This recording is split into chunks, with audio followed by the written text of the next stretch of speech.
አመታዊ ፓኬጅ መግዛት ይቻላል። አመታዊ መግዛት ይቻላል። 10 አመት መግዛት ይቻላል። 2 አመት መግዛት ይቻላል። ሌላ ሀገር ባቃ ይባላል። የመን ባቃ የወር ሊሆን ይችላል። የአመት ችግር የለውም። ይሄ አገልግሎት የሚሸጡልህ አሁን ይሄ ቀላል አገልግሎት ነው። ካርድ መበደር ይቻላል። ከዛ ወለድን አታምጣው።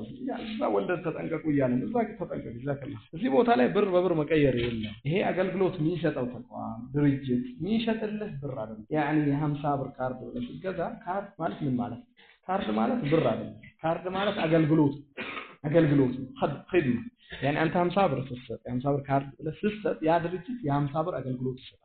የ50 ብሩን በ60 ብር ቢሸጥልህ ችግር የለም። የ50 ብሩን በ100 ብር ቢሸጥልህ ችግር የለም። የ50 ብር ካርድ አሁን ሌላ ሀገር የተጻፈበት 50 ነው የሚለው ላኪን የምትገዛው 60 ብር ይሆናል። የመን አሁን የ500 ካርድ ይባልና የ500 ካርድ ነው ተብሎ የተጻፈበት የምትገዛው 650 ነው። طيب ለምን ወለድ አይሆንም? ይሄ ወለድ አይሆንም። ወለድ የሚሆነው 500 ብር ሰጥተው አንተ ይሄን 500 ብር በ550 ግዛኝ ከተባለ ይሄ በሸሪዓም አይቻልም፣ በህግም ይቻላል አይመስለኝም በስርዓት። ምክንያቱም አንዱን ብር ጨምሮ መግዛት አይቻልም። ላኪን አገልግሎት ላይ ስትመጣ ግን የ500 ብር አገልግሎት 500 ብር የሚሰጠውን አገልግሎት 600 ብር 700 ብር ይችላል። እዚህ ጋር ይመስለኛል ጥያቄ የሆነበት ወንድማችን። ያኔ አሁን እሱ የወሩን ይሰጣል። ምን ያህል ፍጆታ እንደሆነ በምን ያውቃል? ብዙም ይጨርሳል፣ ትንሽም ይጨርሳል።